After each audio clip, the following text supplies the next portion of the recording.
नारायण भगवान की जय। माघ मास से षटतला एकादशी, माघ मास के कृष्ण पक्ष की एकादशी किस दिन पड़ रही है बताते हैं आपको। ये 6 तारीख 6/2/2024 मंगलवार की षटतला एकादशी पड़ रही है। आपको एकादशी की कथा श्रवण कराते हैं, इसकी विधि आपको बताते हैं कि एकादशी की विधि क्या है।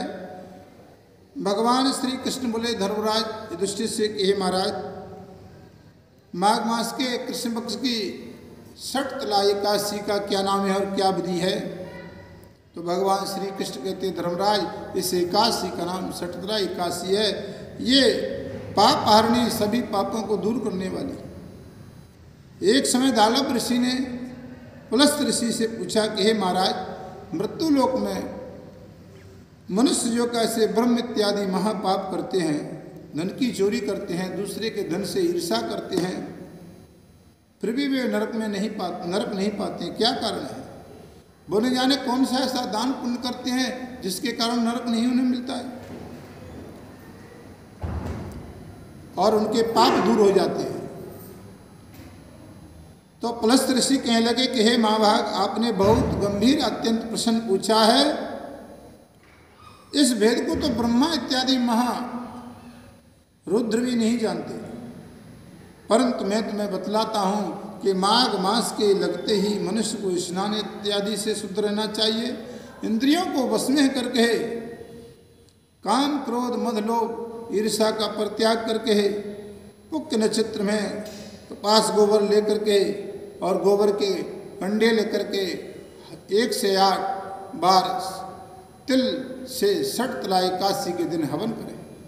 ओम नमो भगवते वासुदेवाय का मंत्र जाप करें।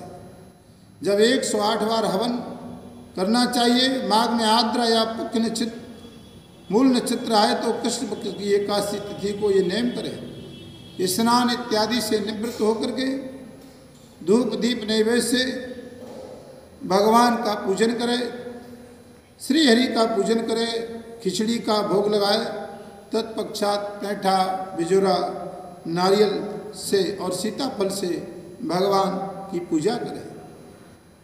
भगवान श्री कृष्ण कहते हैं धर्मराज, इस संसार में डूबे हुए प्राणी का उद्धार करने वाली है ये षटतला एकादशी।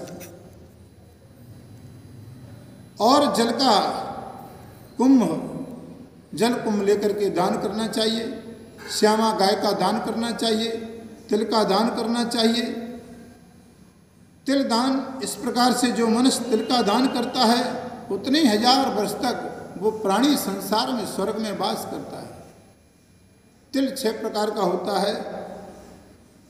तो भगवान कहते हैं कि राजन, तिल से स्नान करे, तिल का उठन, तिल का हवन करे, तिल का तर्पण करे और तिल का भोजन करे, तिल का दान करे।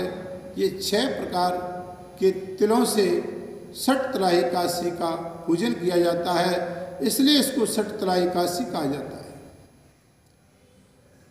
इस व्रत के करने से प्राणी महापाप से दूर हो जाता है, इसलिए षटतला एकादशी। तो भगवान पुलस्त ऋषि बोले कि हे राजन, ये षटतला एकादशी की कथा मैं तुम्हें सुनाता हूँ एक बार। नारद ने भगवान विष्णु से प्रश्न किया कि हे प्रभु, कि मैं अपनी आंखों देखी ये घटना कहता हूँ। भगवान विष्णु ने नारद जी से कहा कि प्राचीन काल में एक ब्राह्मणी थी, वो एकादशी का व्रत किया करती थी, बहुत दान पुण्य करती थी, लेकिन वो देवताओं या ब्राह्मणों के लिए कभी भी अन्न का दान नहीं करती थी। तो भगवान ने कहा कि मैंने सोचा कि हे नारद, कि ब्राह्मणी ने व्रत इत्यादि से अपना शरीर स्वशुद्ध कर लिया, विष्णु लोक तो इसे मिल जाएगा, लेकिन इसने कभी अन्न का दान नहीं किया, इसलिए इसकी तृप्ति होना बड़ा कठिन है। ऐसा सोच करके भगवान भिक्षुक का रूप धारण करके और उस ब्राह्मणी के यहाँ भिक्षा मांगने के लिए चले गए। तो मैंने भिक्षा मांगी से उस ब्राह्मणी ने भगवान को एक मिट्टी का ढेला दान में दे दिया। कहा कि जब मिट्टी का ढीला दे दिया, लौट करके आई। कुछ समय के बाद, कुछ समय के पश्चात उस ब्राह्मणी की मृत्यु हो गई, शरीर त्याग करके स्वर्ग में चली गई। उस ब्राह्मणी को मिट्टी का दान करने से स्वर्ग तो प्राप्त हो गया,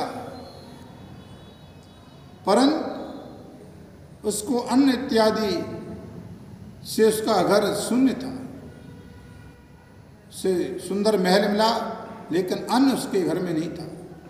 तो ब्राह्मणी ने एक बार भगवान से पूछा कि महाराज, मैंने ऐसा कौन सा क्या किया है? मैंने बहुत व्रत इत्यादि किए, लेकिन उसके बावजूद भी जो कैसे मेरा घर अन्न से शून्य है, क्या कारण है? तो भगवान बोले कि हे ब्राह्मणी, इसका कारण मैं तुम्हें बाद में बताऊंगा। तुम अपने घर जाओ और देव स्त्रियां देखने के लिए आए तो उनसे 60 एकादशी का पुण्य विधि सुन लेना और तब उसे द्वार खोलना। मेरा वचन सुनकर के वो ब्राह्मणी घर गई।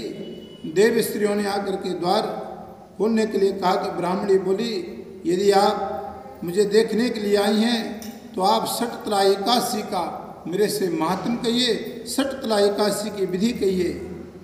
देव स्त्रियों ने कहने लगी कि जब ब्राह्मणी ने 60 एकादशी का महात्म सुन लिया देव स्त्रियों से, उसने द्वार खोल दिया। उन्होंने देखा कि ना आसुरी जैसी मानुषीय ब्राह्मणी ने देव स्त्रियों की कथा अनुसार उसने 60 एकादशी की व्रत किया, 60 एकादशी की पूजा करी, तिल का दान दिया। उस एकादशी के प्रभाव से उस ब्राह्मणी रूपवती हो गई और घर अन्न इत्यादि से समस्त सामग्रियों से युक्त हो गया उस ब्राह्मणी का। भगवान श्री कृष्ण कहते हैं कि हे धर्मराज, ये 60 एकादशी महापाप को दूर करने वाली है। जो 60 एकादशी के दिन तिल का दान करता है उतने 1000 वर्ष तक स्वर्ग में वास करता है। दुर्भाग्य, दरिद्रता, अनेक प्रकार के कष्टों को दूर करने वाली ये 60 एकादशी है। जो इस कथा को सुनता पड़ता है अंतर में मोक्ष को प्राप्त होता है। बोलो लक्ष्मी नारायण भगवान की, बोलो एकादशी मैया की जय।